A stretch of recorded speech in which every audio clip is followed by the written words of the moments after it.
Hello বন্ধুরা, আজ আমি আপনাদের সঙ্গে শেয়ার করব কাতলা মাছের মাথা দিয়ে মুড়ি ঘন্ট। দেখুন আমার কড়াইয়ের তেলটা গরম হয়ে গেছে। এইবার আমি দিয়ে দিচ্ছি আমার মাছের মাথাটা।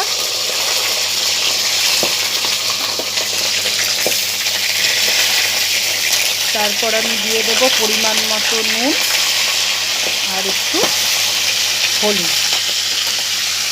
এবার আমি ফোড়নে দিয়ে দিচ্ছি তেজপাতা, গোটা গরম মশলা, গোটা জিরে। একটু নেড়ে চেড়ে এরপর আমি দিয়ে দেব আদা, পেঁয়াজ, রসুনের পেস্টটা।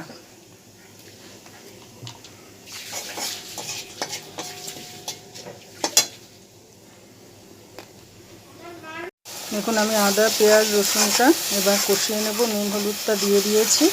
এবার আমি একটু কষতে সময় দেব। এরপর আমি দিয়ে দিচ্ছি আমার গোবিন্দভোগ চালটা। গোবিন্দভোগ চালটাকে ধুয়ে আমি শুকিয়ে নিয়েছিলাম। এরপর নেড়ে চেড়ে একটু আমি জল দিয়ে দেবো।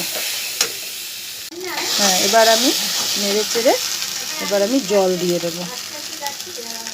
জলটা দেওয়ার পর এবার আমি দিয়ে দেব আমার ভাজা মাছের মাথা আর আলুটা, যেটা আমি ভেজে রেখেছিলাম। তারপর আমি ঢেকে দেব। ঢেকে দিয়ে একটু টাইম হতে দেব। দেখুন আমার মুড়ি ঘন্টটা সুন্দরভাবে হয়েই গেছে। এবার আমি দিয়ে দেব গরম মশলা গুঁড়ো। আর এবার আমি দিয়ে দিচ্ছি ঘি, আর সবশেষে দিয়ে দিচ্ছি চিনি।